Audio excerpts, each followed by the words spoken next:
இவ்வளவு நீங்கள் அனுபவங்களை பெற்று படிப்படியாக அப்படியே வந்து கொண்டிருக்கின்ற அந்த பாராளுமன்றத்தில் வந்து கொண்டிருக்கின்ற நிலையில் பாராளுமன்ற உறுப்பினர் அர்ஜுனா அவர் உங்களை மட்டும்தான் குறிவைத்து தாக்கி கொண்டிருக்கிறார், பேசி கொண்டிருக்கிறார். மற்ற வடக்கில் இருக்கின்ற எம்பிபிகளை விட உங்களைத்தான் அவர் அவருக்கு என்ன பிரச்சனை? உங்கள் எனக்கும் அவருக்கும் பிரச்சனை இல்லை. நான் உங்களுக்கு தெரியும், ஜாழ்ப்பாணத்திலும் ஒரு டிசிசி கூட்டத்திலையும் பேசியிருந்தேன். நான் டிசிசி கூட்டத்திலேயும் ஒரே ஒரு கதை பேசியிருந்தேன். நான் உண்மையாக எனக்கு தெரியும், அந்த நேரம் எங்களது பெண்களை இழிவுபடுத்தி இருந்தார். உங்களுக்கு தெரியும், உங்களை மாதிரி ஒரு யூடியூப் நியூஸ் வாசிப்பாளர் கேவலமாக பேசியிருந்தார். அதன் கோவம் நிமித்தமாக ஒரு ஆளை எங்களை இம்சிக்கும் போது நாங்கள் சும்மா இருக்கலாது. அப்போ அதுக்காகத்தான் நான் பேசியிருந்தேன் ஒழிய அவருக்கு தனிப்பட்டவை. அதே நேரம் உங்களுக்கு தெரியும், பாராளுமன்றத்தில் இவ்வளவு அளவு நான் பேசியதில்லை. அவரை கத்தி கொண்டு போய் அவர் அவர் ஒரு நாங்கள் உரையாற்றி கொண்டிருக்க கத்தி கொண்டு போகிறாங்காலேருந்து. ஏன்னா உரையை குழப்புறது, நாங்கள் ஸ்பீச் பண்ணுறதை குழப்புறது அவர்கிட்ட. அதுதான் டுபிங். அது நாமல் ராஜபக்சவால் அவருக்கு கொடுத்த ஒரு வேலை, பணம் கொடுத்தோ ஏதோ வேலை, அவற்றை வேலை. அப்போ நாங்கள் ஸ்பீச் எங்கள் அமைச்சர் மாதிரி பேசிக்க இது சும்மா தோவெல்லாம் காய்ச்சி கொண்டு பழமை கதை அவங்க எங்களை கன்சிஸ்டண்ட்டாக குழப்புறாது. அப்போ அவற்றை டாபிக் அப்போ அது வளமையாக நடைபெறுகிறது. நான் அதுக்காக கனகாலம் எல்லாரையும் பேசி கொண்டு இருந்தது. அப்போ நான் பேசியதுக்கு காரணம், வெளிநாடு சென்று புலம்பெயர் தேசத்தில் சென்று பக்கத்து வீடு அப்படி இப்படி என்று கேவலமாக கைத்திருந்தார். அந்த வகையில் அதற்காக ஒரு பதிலடி கொடுக்கணும். உண்மையாகவே தமிழனாக இருந்தால் உண்மையாகவே இப்படி கீழ்த்தனமான வார்த்தைகளை பிரயோகிப்பவர்களுக்கு நாங்களும் உண்மையாகவே அதுக்கு சவுந்த பதில் தற்கருதியாக நான் தற்கருதியாக தான் பதில் கொடுத்தேன். உங்களுக்கு தெரியும், இப்போ உதாரணத்திருப்பீர்கள், தமிழர் கலாச்சாரம் ஒருத்தனுக்கு அதை மீறி இருக்கிறார். அவரா தமிழர் கலாச்சாரத்தை உயர்த்த போகிறார். அதே நேரம் கேமராவை பார்த்து மட்டும்தான் தமிழ் தேசியம் பிரபாகரன் என்று வீரவசனம் அந்த திருப்பி உணர்வை தூண்ட.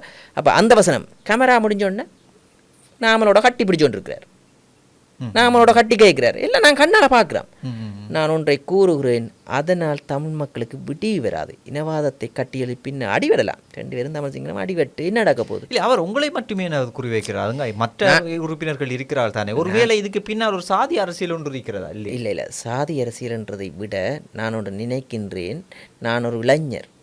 அதை விட நான் ஒரு திடீரென்று என்பிபி கீழ் வந்தால் இல்லை, ஜேவிபிக்குள் 13 வருஷமாக பயணித்திருப்பேன்.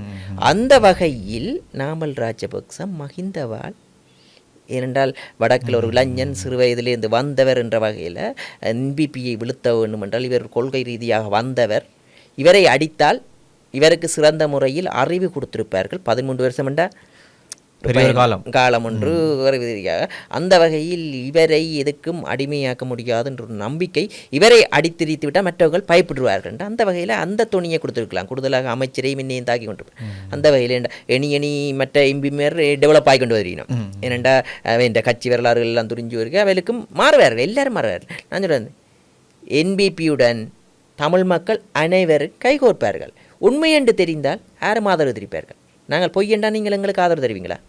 இல்லை. கண்டிப்பாக இதே மீடியா எங்களை திருப்பி தாக்கும். ஏனென்றால் எல்லாருக்கும் உணர்வு இருக்கிறது. உங்களது கலாச்சாரத்தை நான் பாதிப்பேன், ஆனால் நான் திருப்பி பேசுவேன் என்ற கேவலமாக உங்களோட கலாச்சாரத்தை நீங்கள் திருப்பி தாக்குவீர்கள். ஆனால் அவர் பல ஊழல் குற்றச்சாட்டுகளை ஆதாரத்தோடு பார்லிமெண்ட்டிலே காட்டுகிறார். ஆனால் அதற்கு எதிராக எந்த நடவடிக்கையும் இந்த என்பிபி அரசாங்கம் எடுக்கவில்லை. வடக்கில் இருக்கின்ற வைத்தியசாலையில் கூட பெரும் ஊழல் நடந்ததாகவும் ஒரு வைத்தியருடைய பேரை சொல்லி அடிக்கடி பேசி கொண்டிருப்பார். நீங்கள் பார்த்து கொண்டுதான் இருக்கிறீர்களா? உண்மையில் உண்மையாகவே அவர் பாராளுமன்றத்தில் கூறுவது இந்த கேமராவுக்கு மட்டும்தான். நான் ஒன்றை கூறுகிறேன், இன்று கூட என்னிடம் என்ற ஊழல் உங்களிடம் இருக்குமானால் ஊழல் குற்றச்சாட்டு ஆணைக்குழுவில் சென்று முறையிடலாம். அதைவிட பாராளுமன்றத்தில் ஒவ்வொரு கொமிட்டி இருக்கிறது. இப்போ மருத்துவம் சம்பந்தமான கொமிட்டி, அதற்கு கலந்து கொள்ள மாட்டார். முதல் கொஞ்ச நாள் தொடக்கத்தில் வர்ற இல்லை. அப்போ அதில் அங்கே சண்டை பிடிக்க தேவையில்லை. அதில் இப்படி ஊழல் பயில் இருக்குது, இவ்வளவு செய்திருக்காரு, இந்த அக்கௌண்ட்டுக்கு போயிருக்க காசு எழுதி வடிவாக நல்ல திறமையானவர் தானே. இங்கிலீஷ் தெரியும், சிங்களம் தெரியும், என்னை விட மொழி திறமை இருக்கிறது, அப்போ என்னை விட அறிவு இருக்கிறதுன்றார். அறிவு அது சிநேரம் அறிவிருந்தும் பயனில்லை மேலே இல்லாட்டா. அப்போ அந்த அறிவு இருக்குமாக இருந்தால் அங்கே கொமிட்டி ரூம் இருக்கிறது, அங்கே கொண்டு சமர்ப்பிக்கலாம். பாராளுமன்றத்தில் கதைப்பதனால் பிரச்சனை தீரப்போறதில்லை. அது முதல் அடி மக்களுக்கு வெளியே ஆதாரத்தோடு காட்டுகிறார் தானே. ஆதாரத்துடன் காட்டுவது ஆதாரம் இருக்கிறதா உண்மையில் அவரிடம்? எனக்கு தெரியாது, என்னட்ட பயில் கொண்டு வந்தரே இல்லையே, பார்லமெண்டத்தில் சமர்ப்பிக்கிறாரா? அப்போ நான் ஒன்று கேட்கிறேன் அவரிடம், இன்று அவர் வந்து ஒரு வருடமாகிறது, ஒரு ஊழல் குற்றச்சாட்டையாவது ஊழல் குற்றச்சாட்டு ஆணைக்குழு போலீஸ் இருக்கு தானே, அங்கே ஒன்றே முறையிட்டாரா? இல்லை. முறையிடம் கேட்கிறேன், நடவடிக்கை எடுக்கிறோம் நாங்கள், இல்லை அரசு இயந்திர நடவடிக்கை. அதே நேரம் அவர் ஊழலுக்கான ஆதாரம் இருந்தால் லஞ்ச ஊழல் ஆணைக்குழுல முறையிடலாம். அவர் நல்லாக இந்த என்ன சொல்ல சமூக வலைத்தளங்களில் ரெண்டிங் அந்த என்னென்னு சொல்ல விளம்பரத்துக்கு திறமையானவர். நான் நினைக்கிறேன் பார்லமெண்ட் பதவி அடுத்த வருஷம் இல்லையென்றா விளம்பரம் நடிக்கலாம், ஜட்டிக்கு விளம்பரம் நடிக்கலாம். சரியோ? அப்போ அந்த வகையில் நான் ஒன்றை கூறுகிறேன், அவரிடம் ஒன்று சொல்கிறேன், ஆதாரம் இருக்குமாக இருந்தால் அவர் சென்று, ஒருவேளை நீ உங்களுடைய இந்த வீடியோ பார்த்து ஒரு ஜட்டி விளம்பரம் செய்யாது.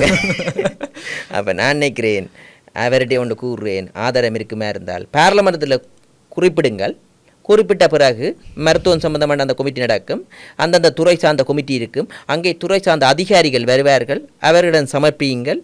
அவர்கள் நடவடிக்கை எடுக்கவில்லை என்றால், அந்த விசாரணை குழு ஒழுக்காற்று நடவடிக்கை அந்த விசாரணை நடைபெறவில்லை என்றால், இங்கே வெளியில் வந்து ஊழல் குற்றச்சாட்டு ஆணைக்குழு இருக்கிறது, நீதிமன்றம் இருக்கிறது, நீதிமன்றத்தை நாடவெல்லாம். அவர் தான் சட்ட வல்லுனர், இவருக்கு ஊழல் இருக்கின்ற அவருக்கு சட்டத்திறனிகள் வாதாடுவதற்கு, அவற்றை கேஸுகளை வாதாடுவதற்கு இவ்வளோ புலம்பெயத்தில் 6 லட்சம் 10 லட்சம் என்று வேண்டின வீடியோக்கள் எல்லாம் வந்திருந்தது. அப்படி நிதியையும் சேர்த்து அவர் வாதாடலாம், அதிலே முளைக்கலாம் அவர்.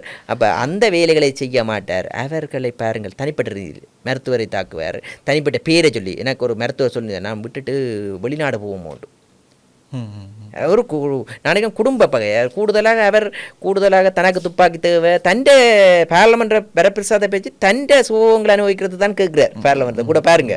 ஆனால் நான் அர்ச்சுனா பார்லமெண்ட் உறுப்பினரை தவிர்த்து நான் கேள்விப்பட்டது வடக்கில் இருக்கின்ற வைத்தியசாலை, யாழ்ப்பாணத்தில் இருக்கின்ற வைத்தியசாலையில் ஊழல் நடந்ததாக நான் கேள்விப்பட்டிருக்கிறேன். நிறைய பேரை சொல்லி இருக்கிறார்கள். அது உண்மையா? அப்படியா? நீங்களும் கேள்விப்பட்டிருக்கிறீர்களா? அதுக்கு எதிரான நடவடிக்கை எடுப்பீர்கள்? எங்களுக்கு ஊழல் தொடர்பான அறிக்கைகள் வந்தால் நாங்கள் நடவடிக்கை எடுப்போம். அரசு இயந்திரமும் அப்பாறு தான் இயங்கி கொண்டிருக்கு. இன்றைக்கு போலீஸார்களோட உங்களுக்கு இன்றைக்கு என்பிபியில் போத புரோரால் கடத்துக்கு நடந்தது பதவி. அப்போ அந்த அரசு இயந்திரம் சுயமயங்கப்பட்டிருக்கு. முந்தைய அரசாங்கம் மாதிரி இப்போ மைந்த போய் கட்டிப்பிடிச்ச மாதிரி கட்டிப்பிடிக்கலையே.